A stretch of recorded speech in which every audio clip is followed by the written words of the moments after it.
Assalamualaikum warahmatullahi wabarakatuh. Selamat pagi. Mantap. Alhamdulillah pada hari ini telah beberapa pemateri atau narasumber yang sudah memberi arahan kepada siswa-siswi di SMK Jatiun ini. Alhamdulillah tadi ada Bapak Camat ya. Alhamdulillah Pak Camat sudah memberi arahan pada kita semua. Ya mudah-mudahan apa yang disampaikan beliau juga sangat bisa kita jalankan gitu. Dan kalau juga dari Puskesmas Kecamatan Made ya, Ibu Elis, Ibu Ajaya, Bapak juga nanti dari Bapak Aula juga Insya Allah akan memberikan materi tentang pintu camar ya. Udah tahu nanti apa pintu camar? Tahu nggak?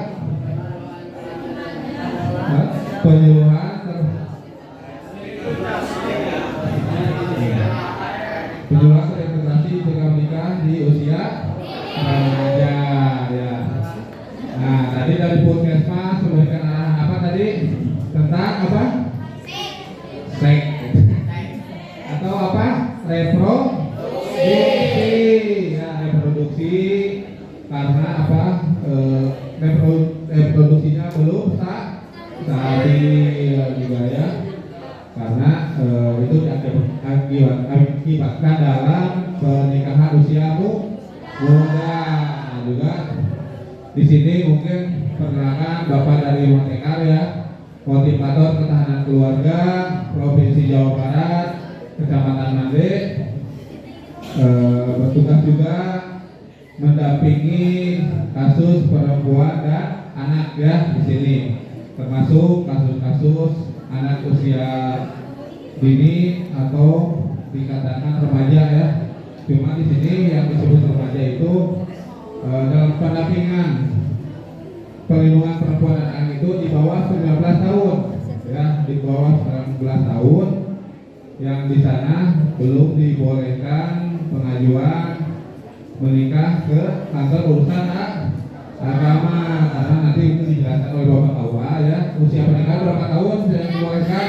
19 tahun ya. Berarti kalau di bawah 19 tahun dikatakan masih anak ya, itu masih dalam perlindungan pemerintah ya, termasuk kejadian-kejadian yang tidak diinginkan ya, seperti apa coba? Hubungan seksual ya, hubungan seksual atau hamil di luar. Banyak nggak kejadian seperti itu? Banyak ya, banyak. Di sini ada nggak? Ada juga di sini korbannya. Oh ya, ya. Nah maka dari itu pemerintah sekarang mengadakan penyuluhan atau sosialisasi atau pernikahan anak di Jawa Barat ya, dan itu wajib, termasuk karena kita ada penyuluh-penyuluhnya atau bagiannya yang khusus. Kita diutus ke sekolah-sekolah juga mensosialisasikan tentang pernikahan anak ya. Alhamdulillah di Made ada inovasi pintu camar ya. Alhamdulillah ada inovasi pintu camar. Jadi tidak setiap kecamatan ada ini ya. Cuma tiap kecamatan mungkin berbeda-beda ya. Nah, di sini termasuk tadi kenapa harus mencegah menikah usia remaja, di samping tadi mendekati angka kematian ibu dan anak ya, itu resikonya juga. Kalau kalian masih sekolah, kalau nikah di usia remaja berarti kalian akan anak haram. Kalau kalian ingin menikah usia remaja di bawah 19 tahun, nah berarti kalian masih sekolah, berarti harus apa? Berhenti sekolah ya, resikonya terputus sekolahnya ya, dieureutkeun, bahasa-bahasa dipecat gitu ya, di kantor ya. Berarti kalian tidak bisa sekolah lagi secara formal. Mungkin Pak dengan kewe abdi mah ngiringan PKBM nya, ngiringan kewe paket we biasa wae ya, tapi kan nanti usia kalian udah berapa, dan bisa kalian mungkin kalau sudah punya anak papaliwutnya di urusan dapur ya, betul tuh? Kalau laki-laki berarti harus cari nafkah ya. Betul. Kalau perempuan nanti pas udah punya anak berarti harus terus anak dan suami. Boro-boro mikiran sekolah, mikiran pelajaran, dulunya hore apa? Mikiran biasa dia. Beres tak? Beresnya. Nya paling biasa alasan kewe sekolah deui mah punya anak udah nikah mah bisa dirinya ikutan paket misalnya teh. Bisa seperti itu tapi boro-boro kan tadi risikonya. Oh laki-laki berarti harus pikirkan, aduh kumaha ya ngayakeun jajan budak, ngayakeun yang masak di rumah, pikiran beas, benang duit di mana poe ieu. Sedangkan kita juga tidak punya ijazah, ya. Kalau kita melamar kan sekarang harus punya ijazah, betul nggak? Betul, ijazah SMA paling kemana ngalamarnya cenah? Ke pabriknya, paling ini itu kebanyakan perempuan diterima. Kalau laki-laki kumaha jarang ya, jarang laki-laki yang diterima, betul tuh. Kalau saingan ketat, sedangkan yang dipumpin di rumah tangga itu adalah laki-laki. Berarti yang bekerja itu adalah laki-laki. Ya. Kalau perempuan atau wajib kerja, ingat ya dalam rumah tangga itu perempuan tidak wajib bekerja atau memberi nafkah. Yang diwajibkan dalam Islam adalah laki-laki. Ari jalu wahuna ala nisa, jenanya laki-laki dalam memimpin bagi perempuan. Kalau perempuan mah seperti Ibu Haji ya, kenapa bekerja di rumah sakit dan sebagainya itu adalah pengembangan bakat. Kalau perempuan ya, pengembangan bakat, mengembangkan potensi, bukan bekerja mencari nafkah. Karena perempuan mah tidak wajib mencari nafkah, laki-laki yang diwajibkan cari nafkah. Makanya laki-laki harus siap mental spiritual ya. Karena di dunia luar, di dunia masyarakat yang harus siapkan 80% itu adalah mentalitas. 20%-nya kecerdasan. Cerdas hukum tanpa kuat mental. Kawani, sebenarnya kita mau kerja apapun ya, kita siap menghadapi ketika mau melamar ditolak, melamar lagi. Kalau misalnya kita tidak kuat mental, dilamar jadi saya mengalamar dirinya cicing, nganggur sebenarnya. Nah itu berarti yang disiapkan itu ketika kita di dunia masyarakat itu adalah mentalitas 80% itu yang disiapkan ya yang buat laki-laki. Kalau kecerdasan itu hasil penelitian adalah 20%. Tapi kecerdasan jangan disepelekan. Tetap kita harus punya ilmu untuk mempersiapkan hari depan. Karena ayah sekolah, karena ayah pelajaran, karena ayah organisasi untuk belajar kita berjiwa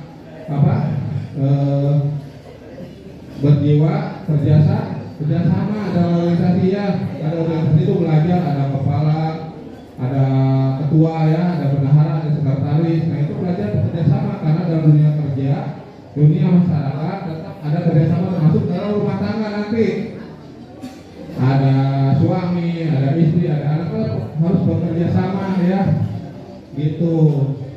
Kalau misalnya tidak bekerja sama, suami misalnya cari nafkah, istri di rumah tiduran wae misalnya, tidak masak, tidak bantu suami, ya tidak ngesehan, suami mau kerja, nah capek kerja cari nafkah di rumah masakan ke ayah misalnya, ya baju nakal lotor, tidak ada kerjasama akhirnya. Kawin betul. Mau nggak suami nanti gitu lagi? Enggak ya. Makanya harus kerjasama. Nah ini adalah salah satu mentalitas yang harus disiapkan juga ya. Kenapa? Karena tadi nanti perempuan mah tidak wajib mencari nafkah ya, tidak. Kalau perempuan itu yang diwajibkan apa? Pada suami melayani. Taat ya pada suami. Kalau suami terima masak, ayo jadi istri mana tuh biasanya yang belajana gitu malahnya, betul tak? Dari di orang masak kan beraya, cis sebenarnya ada kau belanja. Nah seperti kan ada kerjasama seperti suami mencari nafkahnya, mencari uangnya, istri mengelola di dalam rumah. Adapun misalnya kita saling membantu, ada kesepakatan, ada komitmen misalnya isi juga bekerja di luar, asal ada komitmen dengan suami. Jangan sampai bekerja di luar rumah, suami tidak ridho, istri meninggalkan kewajiban di rumah, akhirnya pasean ya. Kalau udah ribut, mending kalau tidak ada terjadi kekerasan ya, ribut pasean sering gebuk. Itu maksudnya apa? KDRT ya. KDRT itu sekarang bisa dilaporkan ya. Ada hukumannya berat juga loh. Ya, hati-hati kalau laki-laki jangan ringan tangan. Keun we ari pasti aku mulut banyak karena punya keinginan masing-masing, sampaikan dengan baik ya. Jangan sampai terjadi keributan dalam rumah tangga yang mengakibatkan perceraian. Nah, di sini juga tujuan kita adalah apa? Mengurangi angka perceraian.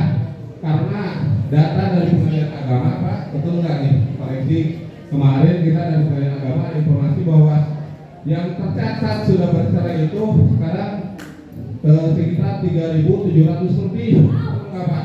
Itu dari Pengadilan Agama sudah 3.700 lebih ya. Itu banyakannya apa yang menikah muda di bawah 25 tahun. Kebanyakannya ya di bawah 25 tahun. Berarti banyakan apa dikatakan banyak yang janda, sengaja jamur, sengaja jamur apa jamur? Janda muda usia remaja ya. Nah, banyak jamur namanya janda muda usia remaja. Nah, kita jangan sampai amin ya. Kita mah siapa yang ingin bercerai ya ketika menikah dari kebobohan indah ya. Makanya nikah kali sebulan 2 bulan ngecapai pertahankan, makanya mentalitas yang harus dikuatkan. Makanya tadi aturan pernikahan walaupun dibolehkan usia 19 tahun, tapi idealnya menikah usia berapa ayo? Yang perempuan laki-laki 25, perempuan 21 ya, idealnya 21 kalau BKKBN gitu ya. Kalau BKKBN itu idealnya 21 kalau untuk perempuan. Kalau untuk laki-laki 25 ya. Ada rentang 25 tahun. Mungkin kita beres sampai kuliah pendidikan tinggi, kalau laki-laki umur 21 22 lah ya. Ada 3 tahun untuk bekerja, kumpul-kumpulnya buat persiapan kita membeli rumah ya. Alhamdulillah kalau membeli rumah dalam waktu 3 tahun. Mengumpulkan harta benda persiapan buat melamar si bebek, betul tak? Betul 25 insya Allahnya kumpul buat diri pribadi dulu, kita persiapkan mentalitas, kita siapkan juga material materi ya yang untuk kebutuhan kita di masa depan. Nah itu laki-laki. Kalau perempuan berarti kalau udah beres sekolah biasanya banyak belajar pada ibu di rumahnya. Terbiasa tuh masak? Biasa, alhamdulillah ya. Mumpung masih muda usia SMA, dari sekarang belajarlah ya, belajar memasak. Karena suami itu saya Mbak Edi yang suka masak, yang bisa masak. Kalau di bahasa Indonesia ke restoran nggak bosan, satunya makan di restoran mah gitu. Biasanya gitu, oyowe masakan di rumah seperti itu.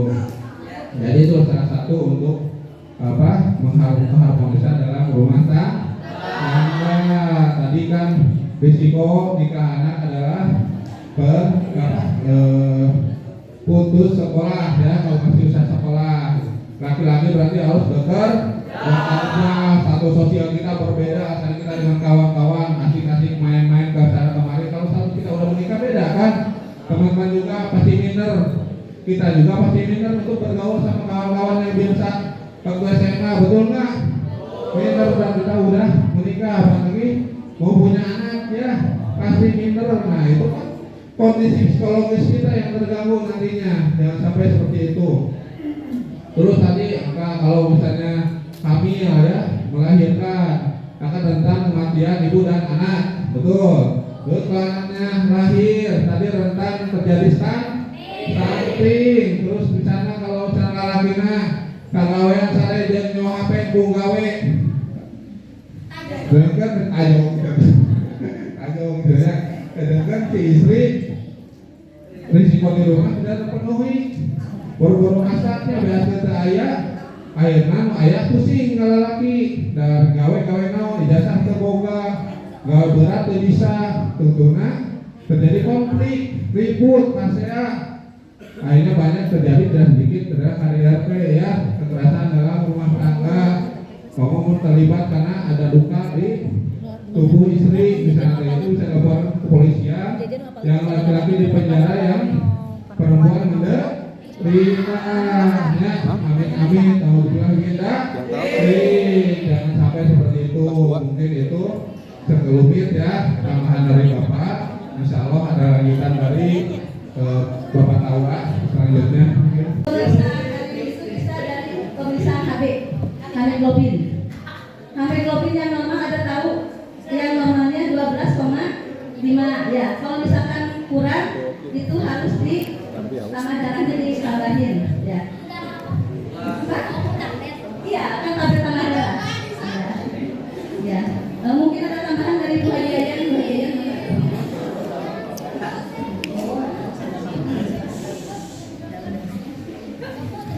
Assalamualaikum warahmatullahi wabarakatuh.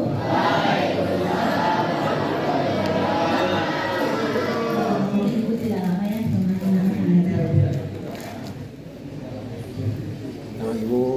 Tadi ya suka dikasih nama darah ya dari ujung kopi kan ya bila telepon aduh saya terkarepot ada panggilan untuk perempuan. Laki-laki berapa? Laki-laki berapa yo? 12 sampai siapa yang tahu yo?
1 cancel ya alhamdulillah. Ya tadi dadakan Bu Bilantina nelpon. Terus sekarang Pak jam 8. Aduh siapa tuh meluncur. Tapi kan tuh bocong-bocong Bu. Udah upaya ngeplan.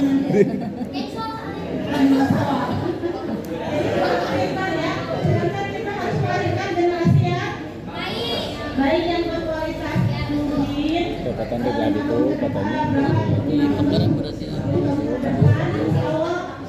Di depan ini ada semuanya, amin ya. Pegang dokumen orang, foto gitu tadi ya. Ayo ke bagian kita. Nah, kemudian penyebab santri kan santri ada kaitannya dengan hamil di bawah 20 tahun biasanya menyebabkan kematian pada siapa? Biasanya penyebab kematiannya apa aja? Kurang gizi. Terus berakibat bagaimana? Perdarahan. Kalau perdarahan